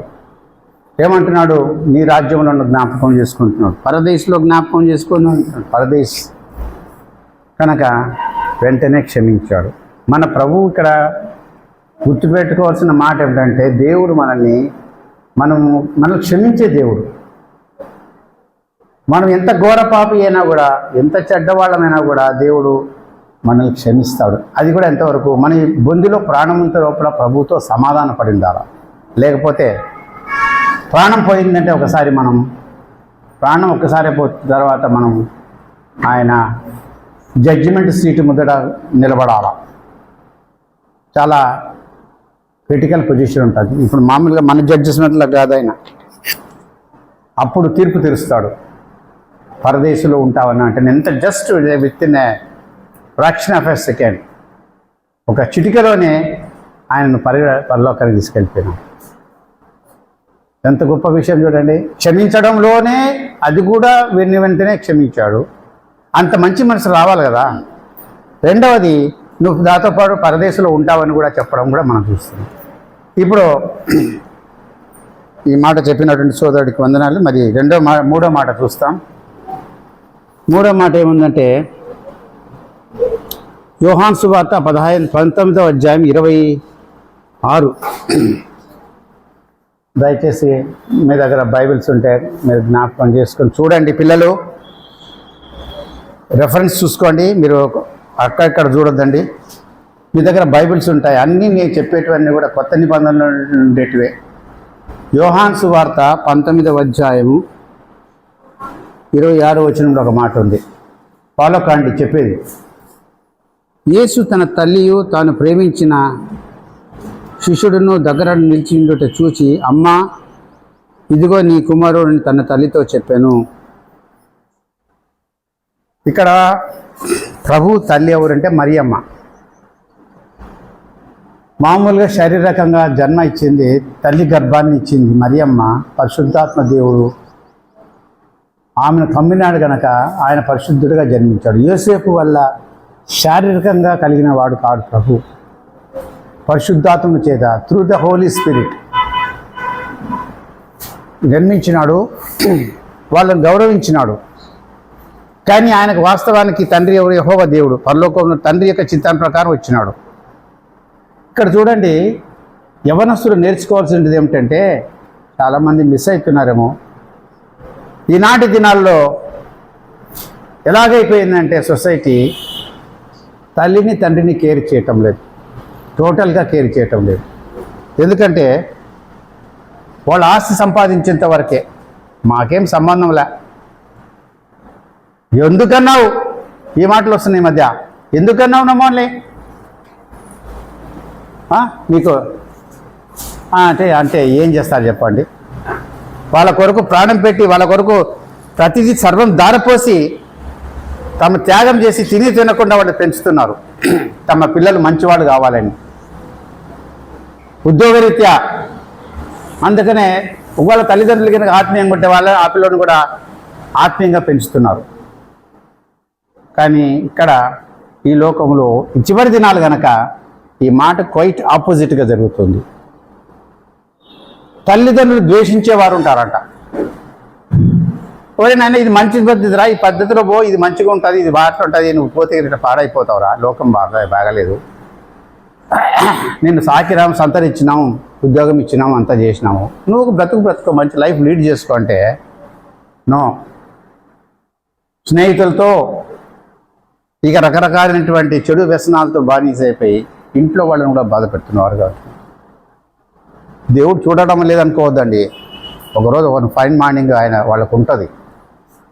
ఇక్కడ నేను ఎందుకు చెప్తున్నా అంటే, ఈనాటి దినాల్లో ఉండేటువంటి సమాజంలో ఉండేటువంటి పిల్లలకు ప్రభువైన యేసుక్రీస్తు మాదిరికరంగా చెప్పిన మాటను మీకు దాన్ని టాలీ చేసి చెప్తున్నాం. ఏమంటున్నాడు దేవుడు? అమ్మా ఇదిగో, ఇంకా దేవుడు అంతవరకు ఉన్నాడు కదా, తల్లిదండ్రులతో పాటు ఉన్నాడు, లోక సంబంధంగా ఉన్నాడు. ఇక మరణానికి అప్పగించబోతున్నారు, ఆయన్ని అప్పగిస్తున్నారు. అప్పుడు అంటున్నాడు, అక్కడ ఉన్న యోహాన్ అనేటువంటి ఒక శిష్యుడు, దేవుని శిష్యుల్లో 12 మందిలో యోహాను చాలా ముఖ్యమైన. ఆయన దేవుని రొమ్మును ఆనుకున్నవాడు అని అంటారు. రొమ్మును ఆనుకున్నవాడు అంటే ఏంటంటే అంత ప్రియుడు అనమాట. సో లవింగ్, బిల్లవుడ్ అంటారు. అక్కడ వచ్చినప్పుడు ఏం చేస్తాడు, అతనికి అప్పచెప్తున్నాడు. తల్లిని, ఆ యొక్క యోహాను శిష్యుడిని ఎవరైతే నమ్మకస్తుగా ఉన్నాడో, ఎవరైతే తన తల్లిని బాగా చూసుకుంటారో వాళ్లకు ఈ శిష్యులలో ఉండేటువంటి ఇష్టమైన వాళ్ళు ముగ్గురు, పేతురు, యోహాను, యాకోబు, ముగ్గురు. దాంట్లో యోహాన్ చాలా ఇంకా ఎక్కువ ఇష్టం అన్నమాట. ఆ ఇన్నర్ సర్కిల్లో యోహాన్కి అప్పగించినాడు. చూసుకోనైనా నీ బాధ్యత నీది, నేను పోతున్నాను, నాకు పోయే టైం వచ్చేసేసింది, నేను ప్రభు దగ్గరికి వెళ్ళాలి, నా కార్యం ముగించుకుని పోతున్నాను, ఈమె బాధ్యత, ఈమె భౌతికంగా చూసుకోవాల్సిన బాధ్యత నీది అని అప్పగిస్తున్నాడు. ఎంత రెస్పాన్సిబిలిటీ చూడండి, ఎంత బాధ్యత తల్లి మీద, ఎంత బాధ్యత ఉందండి. ఆయన ఎవరండి? ఆయన పరలోకంలో దేవదూతల చేత, కెరూబుల చేత, శరూబుల చేత కొనియాడబడుతున్న దేవాది దేవుడు. ఈ లోకానికి రిక్తునిగా, దాసునిగా, మానవునిగా, రక్తమాంసంలో పాలిభాగస్తుడై మన పాపంలో తన మీద మోసుకొనడానికి ఆయన సిద్ధపడి వచ్చినటువంటి దేవుని గొర్రెపిల్లగా ఉన్నవాడు. లోక సంబంధమైనటువంటి బాధ్యతను కూడా మర్చిపోలేదు. పాపులను రక్షించినాడు, రక్షించడానికి ప్రాణం పెట్టినాడు. అదే సందర్భంగా లోకానికి ఒక మర్యాద నేర్పించాడు. తల్లిని చూసుకోమని అంటున్నాడు యోహానుతో. చూడండి, అక్కడ మా తల్లితో చెప్పాను, అమ్మా ఇదిగో నీ కుమారుడు. కుమారుడు వాస్తవానికి తల్లి గర్భంలో జన్మించాల, యోహాను జన్మించాల, ఈయన జన్మించాడు తల్లి గర్భంలో పరిశుద్ధాత్మ ద్వారా. అంటే వేరే అన్నదమ్ములు ఉన్నారు, యూదా ఉన్నాడు, వేరే వాళ్ళు ఉన్నారు, తర్వాత పుట్టిన వాళ్ళు ఉన్నారు, మరియమ్మ, యోసేపు. కానీ ఇప్పుడు శిష్యుడు యోహాను కాక కుమారుడు అని ఆయన సంబోధిస్తూ ఆ మర్యాద ఆయనకి ఇచ్చినాడు. ఇదిగో నీ కుమారుడమ్మా, చూసుకుంటాడు ఇక్కడి నుంచి, నేను ఉండను కదా, నేను తండ్రి దగ్గరికి వెళ్ళిపోతున్నాను, నా పని ముగించుకున్నాను అని అంటాడు. అంతటనే అయిపోయింది. ఇంకొక మాట ముందుకు వెళ్తే, ఆయన అపోస్తుల కార్యం 1వ అధ్యాయానికి పోతే ఇంకొక ముందు మాట ఇక్కడ ప్రస్తుతం కాదనుకోండి, వాళ్ళందరూ దేవుణ్ణి అడుగుతారు, ప్రభా నువ్వు వెళ్ళిపోతే మా గతి ఏంది అని అడుగుతారు. ఒలివ కొండ మీద ఆయన ఆరోహణమవుతున్నప్పుడు అంటాడు, నేను మీకు పరిశుద్ధాత్మను సంచకరుగా పంపుతున్నాను అన్నాడు. ఆడికి వీళ్ళకు కూడా వీళ్ళను కూడా రక్షించబడినటువంటి వాళ్ళను కూడా దేవుడు వదిలిపెట్ల. వాళ్ళ ఆత్మను కాయడానికి, సైతానుని తప్పించడానికి, వాళ్ళని ఆదరించడానికి తాను లేని స్థానంలో పరిశుద్ధాత్మ దేవుని పంపించిన వాడు కూడా ఈనాడు మన పరిశుద్ధాత్మ వారు హృదయాల్లో జీవిస్తున్నాడు. ఆయన నమ్ముకున్నాడు, ఆదరణకర్తగా ఉన్నాడు, నడిపిస్తున్నాడు మన యొక్క విశ్వాస యాత్రలో. శారీరకంగా తల్లిని ఎంత ప్రేమించిన వాడుగా ఉంటున్నాడు, వాళ్ళంత గౌరవించిన వాడుగా 30 సంవత్సరాలు ఆయన జీవితంలో వాళ్లకు ఆ వడ్రంగి పనిలో వాడు చేసేటువంటి వడ్రంగి పని కార్పెంటరీ చేశాడు. ఎక్కడన్నా ఈరోజు ఒక చిన్న పోండ్ర పనికి పోరాను అంటే పోవడంలా ఎంత అయిపోయింది లోకం అనేది ఒకసారి ఆలోచన చేస్తే బాధాకరంగా ఉంటుంది. కొంతమంది లేకపోలేదు, మంచి పిల్లలు ఉన్నారు, వెరీ గుడ్, చాలా మంచి వాళ్ళు ఉన్నారు. వాళ్ళు దేవుని వాక్యం నెరిగిన వారే, దేవునికి లోబడిన వారు, హృదయాలు ప్రేరేపించబడి అలాంటి మంచి కుమారులు కుమార్తెల కొడుకులు ఉన్నారు. అసలు తీసుకుపోయి వృద్ధాప్యం వస్తే వాళ్ళంతా లాక్కొనేసి వృద్ధాశ్రమంలో జరిపిస్తున్న వాళ్ళు ఉంటున్నారు. ఎంత ఘోరం అండి. కనుక పిల్లరా, ఈ మాట మన ప్రభు అన్నాడంటే లోక సంబంధంగా తనకు కనినటువంటి తల్లి, తన కన్న తల్లి ఆమెను మరియమ్మను కాపాడమని, చూసుకోమని బాధ్యతను అప్పగించిపోయినాడు. మొదటి మాట మనం చూసుకుంది ఏమిటండి? మొదటి మాట, వీరేమి చేస్తున్నారో వీరు ఎరగరు. ఏ మాటనే తీసుకోండి, దీంట్లో 7 మాటలు చెప్తారు కదా, మేము అందరం చెప్తాం కదా. ప్రతి మాటలో ఆయన దైవత్వం కనపడుతుంది. ప్రతి మాటలో ఆయనకు విలువ, ఆయన ఔన్నత్యము, ఆయన యొక్క ప్రాశస్త్యం కనపడుతుంది. అది మనకు మాదిరికరం. కనుక ఇక్కడ ఏనాడు రెండవ మాట మా సోదరుడు చెప్పినట్టు కుమారుడు, రెండవ మాట, ఈరోజు నా పరదేశంలో ఉంటావని దొంగతో అన్నాడు. దొంగతో అంత అంటారా? ఆయన బ్యాక్గ్రౌండ్ హిస్టరీ అంతా దేవుని తెలుసు. కానీ ఒక్క క్షణంలో ప్రభువుని ఎప్పుడైతే విశ్వసించినావో, ఒక నేర్చుకోవాల్సిన పాఠం ఏంటంటే, యేసు ప్రభువును నీ హృదయంలో ఎప్పుడైతే విశ్వసిస్తున్నావో అప్పుడే నీ మనసు మారిపోతుంది. నూతనమైన మనసు, నూతన జన్మ. అయితే దాన్ని కాపాడుకోవడం లేకపోతున్నారు. కొంచెం నేను బియాండ్ కూడా పోతున్నాను. రక్షణ పొందినాం కదా, టికెట్ తీసుకున్నాం కదా, రైలు ఎక్కుతామని కాదు. ఎక్కేంత వరకు, ఎక్కి ప్రయాణమై చివరి దశ చేరే వరకు కూడా నీ విశ్వాసయాత్రలో నువ్వు జాగ్రత్తగా ఉండాలి. పడగొడుతుంది సైతాన్. అందుకనే దేవుడు తర్వాత కాలంలో తాను ఆరోహణమైనప్పుడు పరిశుద్ధాత్మ అనే దేవుణ్ణి మనకు సంచకరుగా ఇచ్చాడు. పరిశుద్ధాత్మ దేవునితో ముద్రించినాడు మన ఆత్మలను. ఇది మూడో మాట మనం చూసుకున్నాం. తర్వాత సహోదరుడు మన సంఘపేద అన్నగారు 4వ మాట 5, 6 మాట్లాడుతానన్నారు. వారు ఒక పాట పాడుకొని 2 చరణాలు మధ్యలో వారు వచ్చి వారికి ప్రేరేపించబడిన మాటలు మాట్లాడాలని మనం చేస్తున్నాం. ఒక శిలువ ధ్యానం ఏదో పాట పాడుతున్నాం.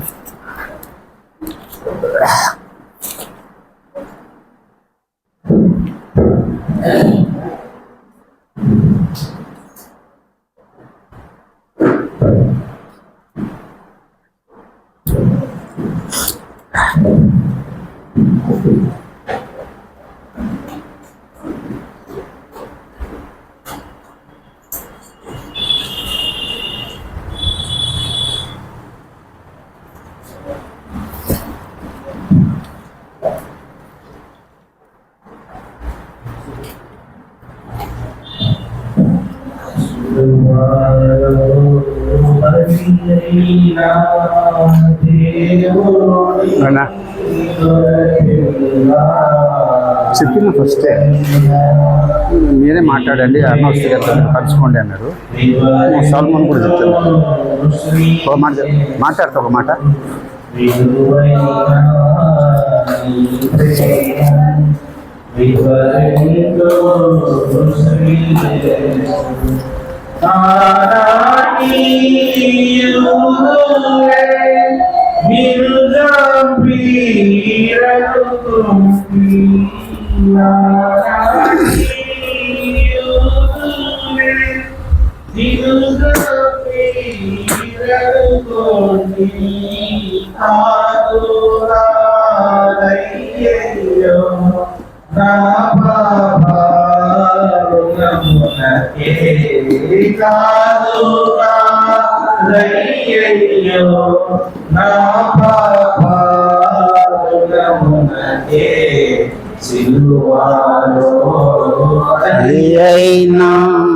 దేవుని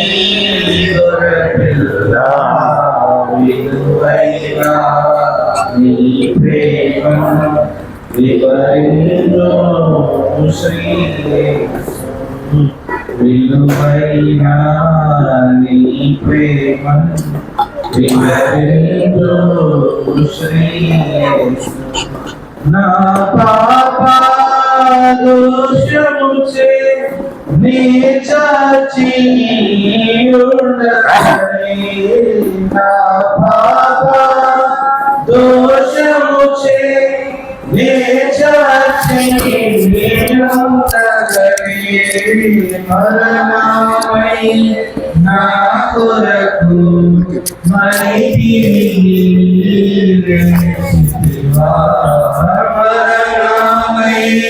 నా కొరకు మరిచితివా సిలువలో బలియైన దేవుని గొర్రెపిల్ల విలువైన నీ ప్రేమను వివరింతు శ్రీయేసు విలువైన నీ ప్రేమను వివరింతు శ్రీయేసు.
చెప్పబడినటువంటి యెషయా గ్రంథంలో చూస్తాం.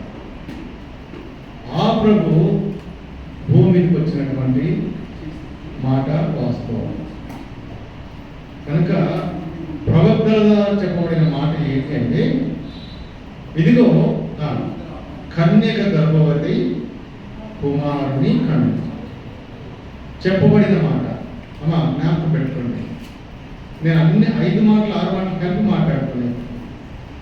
ప్రవక్త ద్వారా చెప్పబడిన మాట ఏంటి అంటే, ఆయన ఒక స్త్రీ గర్భమున జన్మిస్తాడు. పుట్టబోయేవాడు ఎలాంటి వాడు అంటే పరిశుద్ధుడు.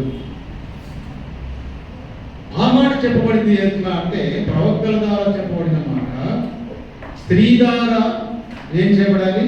నెరవేర్చబడాలి. ఆయన భూమి మీదకి సర్వశరీరులు ఆయనను చూసినా తప్పలేదు, కానీ ఆయన మహాదేవుడు అయి ఉండి కూడాను తగ్గించుకొని మనిషిగా మనలాగే భూమి మీదకి రావడానికి ఇష్టపడిన వాడు అని తన అర్థం. అందుకనే ఆయన రక్త మాంసములు ధరించుకొని ఒక స్త్రీ గర్భమును జన్మించడానికి ఇష్టపడి వచ్చినవాడు. ఆ ఇష్టపడి వచ్చిన దేవుని గురించి మాట్లాడుతున్న ప్రవక్తలు ఏంటంటే ఆయన వస్తాడు. వచ్చాడా లేదా? ఇందాక మనం ఒకటే మాట మాట్లాడినటువంటి మాటలో తండ్రి వీరేమి చేస్తున్నారో తెలియగా చేస్తున్నారని మాట అంటున్నాం కదా, దానికంటే ముందన్నమాట మార్కు సువార్త 15వ అధ్యాయం చూడండి. అక్కడ ఏమంటున్నాడంటే దీనికి రియల్గా వచ్చిన నిర్వచనం చెప్తా ఉన్నట్టు 15వ అధ్యాయము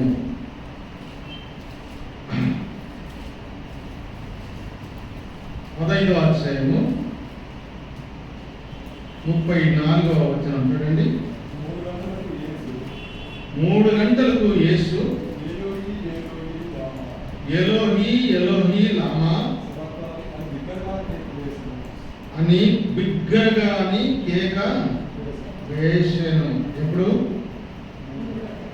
మన వాళ్ళు ఎంత దీనిగా వాక్యాన్ని ఇస్తున్నారు? మొదటి మాటకు తీసుకుంటున్నారు దాన్ని. ఏదాన్ని? తండ్రి వీరేమి చేస్తున్నారు కాదు. మొదటి మాట ఏంటి? ఏలి ఏలి లామా సబక్తాని ఆయన కేక వేసి ఎట్లా కేక వేశాడట? బిగ్గరగా కేక వేసి. ఆ మాటకు అర్థమేమి? నా తండ్రి నన్ను వేళ తండ్రి చేయి విడుస్తున్నాడు. ఇప్పుడు అదే అసలైన మాట. అన్ని అయిన తర్వాత కదా క్షమించేది. ఎప్పుడు క్షమిస్తాము? ఒప్పుకున్న తర్వాత క్షమిస్తాం. తండ్రి ఇష్టం ఏంటి? యెషయా గ్రంథంలో మనం చూస్తాం 6వ అధ్యాయంలో భూమి మీద సర్వమానవులు ఆదికాండం భూమి మీద సర్వమానవులు తమ మార్గములు చెరుపు వేసుకున్నప్పుడు ఆయన భూలోకము చూసినప్పుడు భూలోకంలో మానవులు చెడిపోయి ఉండగా చూసి చెడిపోయిన మానవుల కొరకు భూలోకానికి ఎవరు వెళ్తారు అన్నాడు. యెషయా గ్రంథంలో మనం చూస్తాం 6వ అధ్యాయం. యెషయా అంటున్నాడు, నన్ను పంపమన్నట్లుగా రాస్తూ ఉన్నాడు. పంపబడిన వాడు ఎవరు? ప్రభు అని మనం అక్కడ చూస్తాం.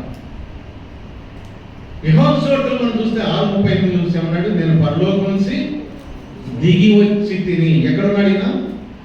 పరలోకములు ఉన్నవాడు దిగి వచ్చాడు. దేవుడు తండ్రి తన చెయ్యి పట్టుకున్నాడు.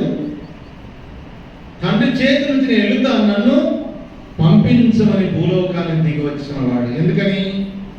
చెడిపోయిన మానవుని రక్షించడం అని చూస్తాం. తండ్రి వీరు ఏమి చేస్తున్నారో వెలుగు అన్నమాట తర్వాత మనం పక్కన పెడితే, తండ్రి నా చెయ్యిని ఎలా ఎందుకు ఇచ్చావు అన్నాడు. అంటే ఆక్రందన శిలలో చేస్తున్నట్టుగా మనం చూస్తాం. తండ్రి చేతిలో ఉన్న కుమారుడు ఆయన భూలోకానికి తన తండ్రి చిత్తం నెరవేర్చగలిగిన పరలోకం దిగి అన్నాడు కదా అక్కడ ఆ యెషయా గ్రంథంలో. ఎవరున్నాడు పంపడానికి అంటే నేనున్నాను, నన్ను పంపు అంటే పంపిన తర్వాత ఇలాగా చేయబడతావు. ఎలాగా? చిత్రవద చేయబడతావు. అది తన ఉద్దేశం. దానికి సిద్ధపడిన వాడు యేసుక్రీస్తు. వెళతావా భూలోకానికి? వెళతాను. ఏంటి నా చిత్తం? నువ్వు భూమి మీదకి వెళ్తే ఈ క్రూరమైన మనుషులు ఉన్నారే, ఈ మనుషుల చేత ఏం చేయబడతావు? హింసించబడతావు, కొట్టబడతావు, వేలను చేయబడతావు, దూషించబడతావు. అందుకనే మనకు ఒక శిశువు పుట్టాను. ఆయన భుజం మీద ఏముంది? భారం ఉంది. ఈ భారాన్ని నువ్వు మోసుకుని వెళ్ళాలి. ఎక్కడ? కలవరికి వెళ్ళాలి అని తండ్రి చిత్తం ఆయన. అందుకే అన్నాడు, తండ్రి నీవు నన్నెందుకు విడిపించబడిన కుమారుడు. ఎవరి కోసం వచ్చాడు? కట్టబడిన విడిపించడానికి దిగి వచ్చిన వాడు. పాపములతో అపరాధముల చేత కట్టబడిన వారు, సాధారణ బంధముల చేత కట్టబడి హింసించబడుతున్న వాడు విడిపించడానికి ఆయన వచ్చిన వాడు. తండ్రి నన్ను ఎందుకు పిలుస్తారు? అది మొదటి మాట. చాలాసార్లు చాలా వ్యాఖ్యానం చేయవచ్చు, కానీ ఎంతైనా ప్రయత్నం ఏంటి? చలనం లేని వారము, చీమ పుట్టినట్టు కూడా ఉండదు మనకు. అదిగో దారిలో వెళుతున్నారు స్త్రీలు. ఆనాడు స్త్రీలు మోసారా సిలువ? మీరు చెప్పండి అమ్మా, చెప్పండి, మీరు తెలుసా? ఆనాడు స్త్రీలు మోసారా సిలువను? ఈనాడు మోస్తున్నారే. ఏం చేశారు చెప్పండి? మీరు ఒక మాట మీకు గుర్తుందా? మీకు ఆయన చూసి తన తల్లి తనతో కూడా కొందరు ఆయన సిలువను మోసుకొని వెళ్తుండగా చూశారు. దెబ్బలు తిన్నాడు, రక్తసిద్ధమై ఉన్నాడు, ఈ పంత నాగక్షాల వలె దున్నబడి ఉండగా ఆ ప్రభు తల్లి చూస్తూ ఉంది. చూస్తూ యోహాను అన్నాడమ్మా, ఇదిగో నీ కుమారుడు అన్నాడు. ఏమన్నాడు? ఇదిగో మా కొట్టబడుతున్న నీ కుమారుడు, నీ కొరకై, మన కొరకై లేక లోకం కొరకు అనేక క్రయదలకు పాపములకు ప్రాయశ్చిత్తం చేయడానికి వచ్చిన వాడు ఇలాగ చేయబడుతున్నాడు. అమ్మా నీ కుమారుడు. ఎలాగంటున్నారు? అమ్మా నీ కుమారుడు చూడమ్మా. ఆ తల్లి గుండె పగిలిపోయింది. వేడుస్తూ విలపిల్లాడుతూ అంటుంది. రొమ్ము కొట్టుకుంటుండగా తనతో పాటు కొందరు సహోదరులు ప్రభు వారి వైపు చూశాడా లేదా? రొమ్ము కొట్టుకుంటున్న వారికి చూసి అన్నాడు, నా కోసం ఏడిస్తే నీకేం ప్రయోజనం అమ్మా? నా కోసం ఏమవుతండి? మొట్టమొదటి ఎవరి కోసం ఏడవని? మొట్టమొదటి నీ కోసం ఏడు. తల్లిదండ్రులు నీ కోసం ఏడు. నీవు రక్షించబడాలి. నీకు మాడే కావచ్చు కాక, నీవు నీ కుటుంబం ఏం చేయాలా? రక్షించబడి ఉండాలి. తర్వాత కుమార్తె కలిగారు, తర్వాత బిడ్డలు కలిగారు. కానీ అన్నాడు, నేను వచ్చింది పరిశుద్ధిగా వచ్చాను, నేను ఇలాగ చేయబడ్డాను, తండ్రికి మాట ఇచ్చాను, అందుకే ఇలాగ చేయబడుతున్నాను. ఇలాగ నేను చేయబడకపోతే నీకు రక్షణ లేదు. ఆయన సిద్ధపడి వచ్చిన వాడు శిలో రాము పెడుతుండగా స్త్రీలు కొట్టుకొని రొమ్ము కొట్టుకుని ఏడుస్తుంటే అన్నాడు, అలాగా నా కోసం ఏడవద్దమ్మా, ఇందో నీ కోసం మొట్టమొదటి వేడు. పాపాత్మురాలు స్త్రీ పట్టబడినప్పుడు ఎవరి కోసం ఏడుస్తుంది చెప్పండి? కొట్టడానికి వస్తున్నారు ప్రజలు, పిల్లలు మొదలుకొని పెద్దవారు వరకు ప్రార్థన తీసుకున్నారు. తలుపుకుంటూ వస్తుండగా ఏడుస్తుంది ఎవరి కోసం? మీరు చెప్పాలి. తన కోసం ఏడుస్తుందా? ఇరవై వాళ్ళ కోసం ఏడుస్తుందా? తన కోసం ఏడుస్తుందా? తనతో పాపం చేసిన వారి కోసం ఏడుస్తుందా? తన కోసం ఏడుస్తూ భయపడుతూ వస్తా ఉంది, పరిగెత్తుకుంటూ. ఎక్కడికి? ప్రభు సన్నిధికి వస్తా. అదే ప్రభు పలసాడ ప్రభు కూర్చొని ఉన్నాడు.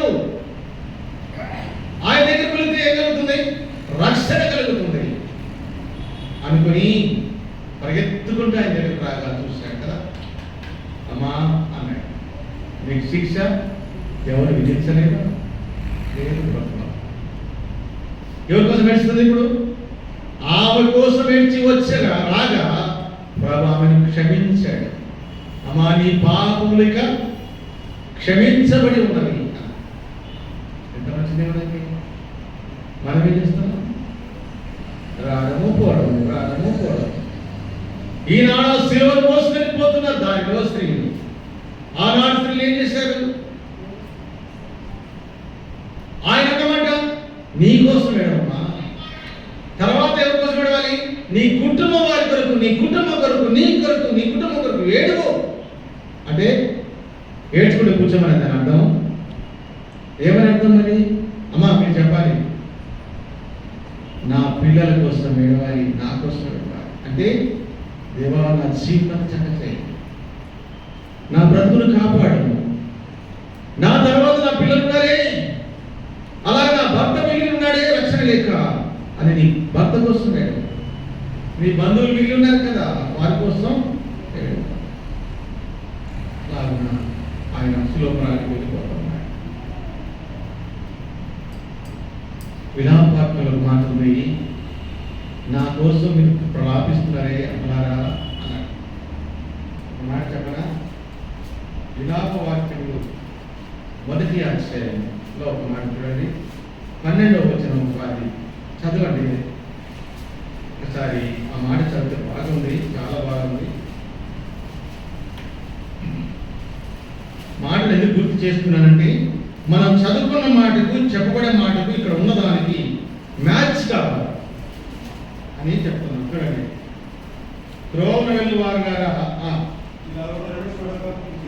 ఏమంట, జనులు ఏం చేస్తున్నారు? ఆయనని హింసించిరి, అపహాసించిరి, ఆయనను కొడాలతో కొట్టగా కేకలు వేస్తున్నారు. ఏమని? వీరిని సిలువ వేయము.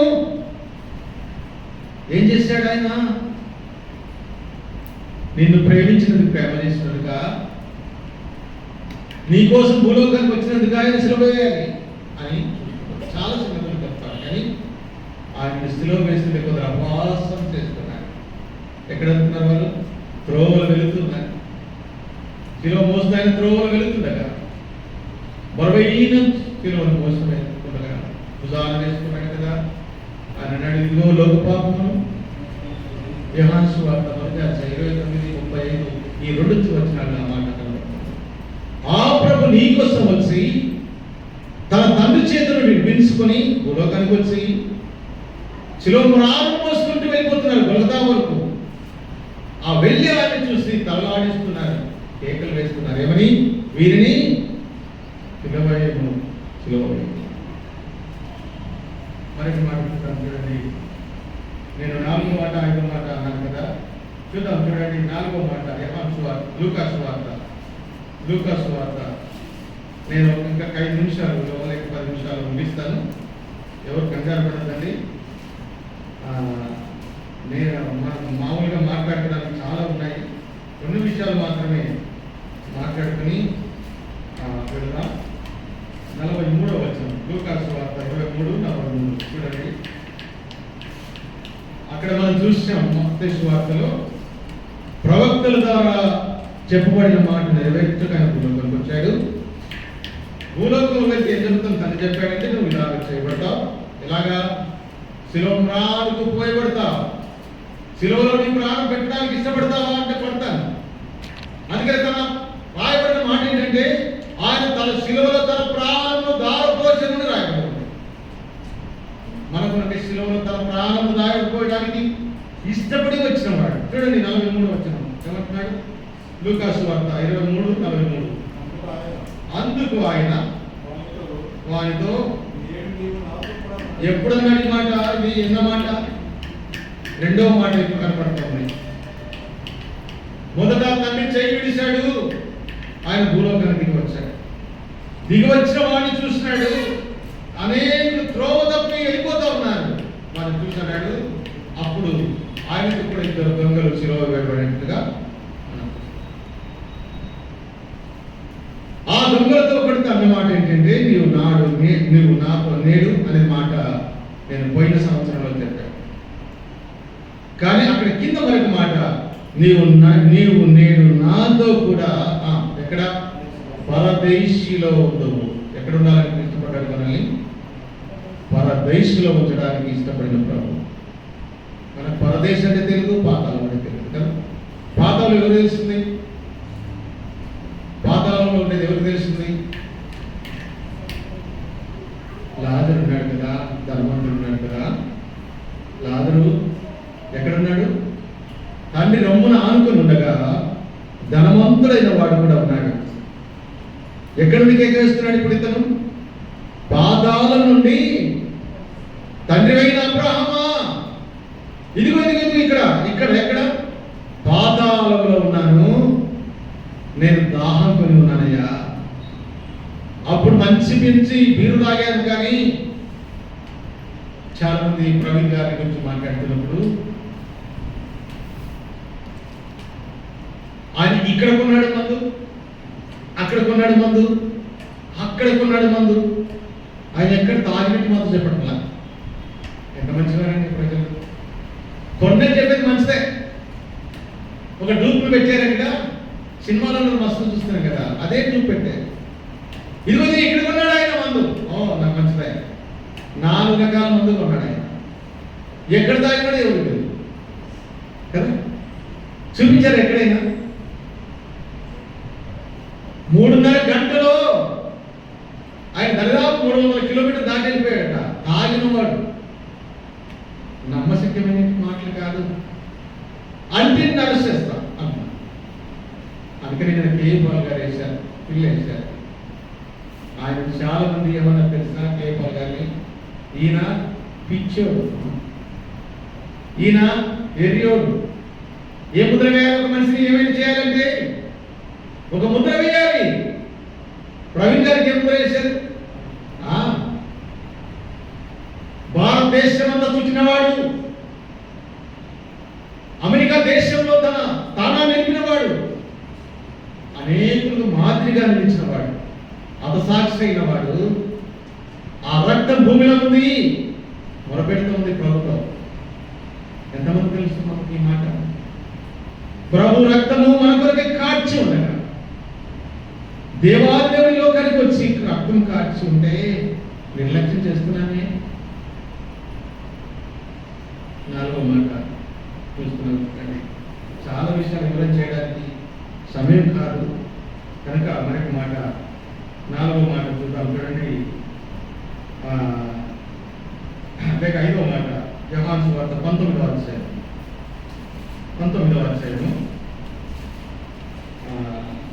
26, 26 మనం చాలా చూసిన మాటలే మరొకసారి చూద్దాం. యేసు తన తల్లియు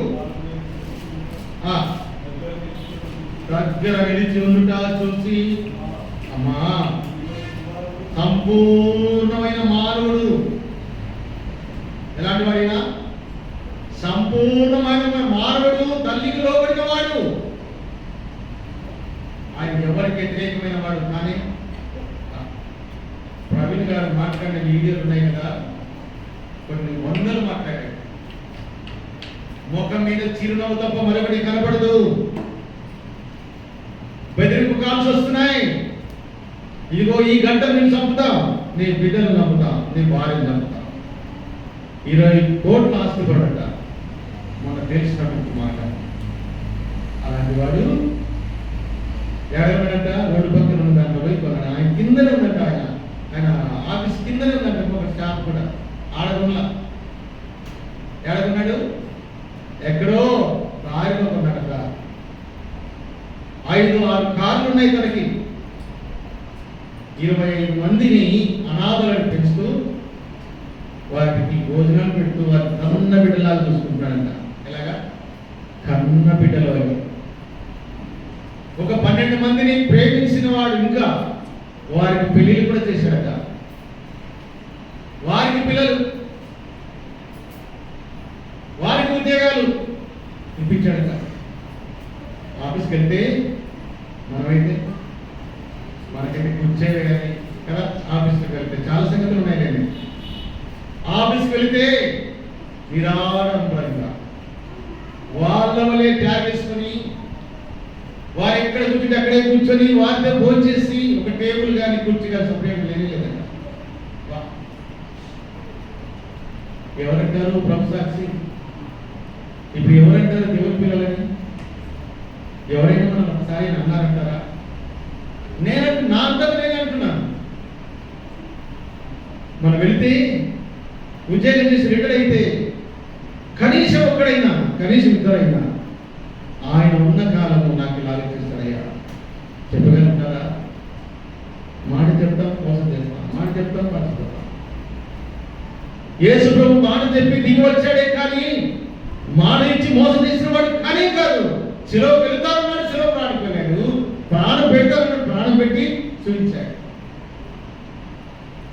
నీ సహోదరుడిని ఒక మాట ఇచ్చి నెరవేర్చామా పోయి ఈనాడు అంటున్నారు ట్రంప్ దిగాడు దీంట్లో అగ్గంలోనికి. ఒక మాట చెప్తున్నారు, అంత పేరు పంచుకున్నవాడు. అన్ని మెదిరింపు కాలు వస్తే అన్నాడు బిల్ వేశాడు. యాంటీ కన్వర్షన్ బిల్లుకు వ్యతిరేకంగా వేసిన బిల్లుకు 45 మంది కలిసి వేశారు. మిగతా వారు ఈయన ఒక్కడు వెళ్ళి సుప్రీంకోర్టులో బిల్లు వేశాడు. వేస్తే జడ్జి అన్నారట, నీ కోసం వాదించడానికి ఎవరున్నారు అని అడిగారట. ఆయన అన్నాడు, ఎవరు లేరు, నేనే. ఏంటయ్యా పిచ్చోళ్ళగున్నాము అన్నాడు. లేదు, మా నాయనది ఈ కోర్టు, ఏమంట, ఈ కోర్టు మా నాయనది, ఈ దేశం మా నాయనది, నీకు కూడా మా నాన్న సొత్తే, నేను మాట్లాడతాను అంతే అన్నాడు.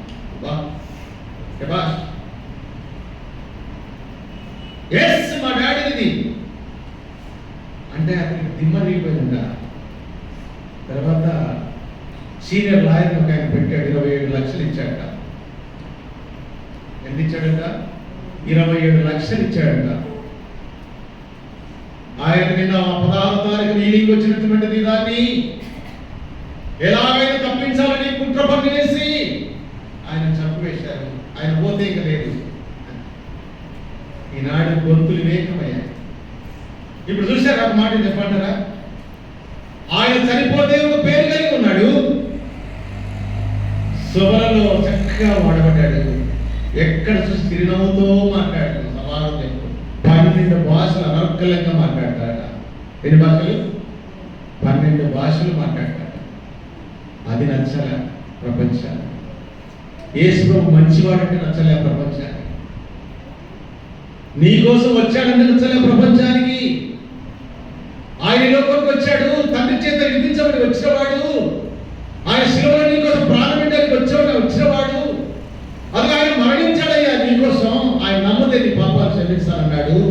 అని చెప్తే ఇష్టపట్ల రోమా సైనికులు ఆయన పట్టుకున్నారు, ఈడ్చుకుంటూ వెళ్ళిపోతారు. గులగతా కొండను తీసుకుని వెళ్ళారు. 3 కొండల మధ్య ఆయన ఈడ్చుకున్నారు. ఆయన ఈడుస్తూ ఉండగా ఆయన శరీర భాగాలన్నీ ముక్కలు ముక్కలుగా తెగిపడుతున్నాయి రాళ్ళ మీద. కొడాలకు చిన్న చిన్న కొక్కులు ఉన్నాయి. ఇలాగ ఈపు మీద వేసి లాగితే ఈ పంత శరీరం అంతా పీక్కు నచ్చేస్తున్నాయి. నాగెట్ సాలవలే దున్నపడుతుంది. అప్పుడు అన్నమాట ఏంటంటే, అయ్యా తండ్రి, వీరేమి చేస్తున్నారో వీరికి తెలియదంటారా? వీడు వీడు వీడు వీడు వీడు దేవాలయం పడగొడితే అన్నాడు 3 దినాలు కడతాడంట వీడు అన్నారు. వీడు అన్నారు. బరబ్బా ఉన్నాడే, అనేక కూలికోరు దొంగ జైల్లో ఉంటే అంటున్నారు, వీరిని శిలువ వేసి ఎవరు ఇప్పించాలా? చూసారా ఎంత మంచివారు ప్రజలు. అందుకే ఆయన చిత్రీకరించారు. ముద్ర వేయాలి కదా. న్యాయం ఎన్నడు మునిగిపోదు, సత్యం ఎన్నడు మునిగిపోదు. ఒక గొంతు అనుకున్నారు అన్నాడు, ఈనాడు 1000 గొంతులు అయ్యాయి. 4 పిల్లు వేశారు. ఇప్పటికే కౌంటర్ వేశారు. అప్పుడే వెంటనే హైకోర్టు పోలీసు వారికి, డిఐజీలకు, వారెంట్ జారీ వెంటనే మాకు సమాచారం కంప్లీట్గా పెట్టాలి, తీసుకురావాలి, కౌంటర్ దాఖలు చేయండి. రేపు వెళ్ళి ఇంకొక ఆయన తెలంగాణలో పిల్లి అయిపోతున్నాడంట. నేను ఎందుకు చెప్తున్నాను ఈ మాటలంటే, నిజమైన దేవుడు ఈ లోకానికి వచ్చాడు, నిజమైన ప్రాణం పెట్టాడు. ఆయన మరణించి సమాజం తిరిగి లేచాడు. లేఖనాల ప్రకారంగా నాడు చెప్పబడ్డాయి, ప్రవక్తల ద్వారా చెప్పబడ్డాయి. ఇప్పుడు నెరవేరుస్తున్నాడు. పరలోకం నుంచి దిగి వచ్చిన ప్రభు శిలువ ప్రాణం మోసుకుని వెళ్ళాడు. శిలువలో తన ప్రాణం అర్పిస్తున్నాడు. ఇప్పుడు అర్పిస్తున్నాడు. తండ్రి సమాప్తం అన్నాడు. 6వ మాట, ఇక సమాప్తము అన్నాడు. అనగానే ఏమైంది? భూమి గడగడ గడగడ ఉనికిపోయింది. సమాధులు తెరబడ్డాయి. మరణాన్ని తట్టుకోలేని భూప్రపంచం. మనం ఆశామాసి తీసుకుంటున్నాం కదా. ప్రభు అంటే మనకు అంత లెక్కలేదు కదా. ఆయన లెక్క లేకుండా మనం చూస్తున్నాం కదా. ఒకవేళ ఒక చిన్న జరిగితే తండ్రి లేక దేవా అంటాం తప్ప మిగతా ఆయన మాట గుర్తుకు రాదు. బైబిల్ ఎందుకు ఇచ్చాడు మనకు తెలియట్లా. అందుకే అన్నాడు తండ్రి సమాపనం ఏకవేశ వారి కేకలే లూకాసు వార్త 23 వారి కేకలే గెలిచను. ఆ కేక వేసిన గెలిచిన తర్వాత శిలోమ్రాణిలో ఏయబడుతున్నప్పుడు లేకపోతే శిలోమ్రాణికి మేకులు కొట్టినప్పుడు క్షమించమని పలికిన తర్వాత అన్నాడు కేక వేసి ఏం చేసినాడు ఆయన?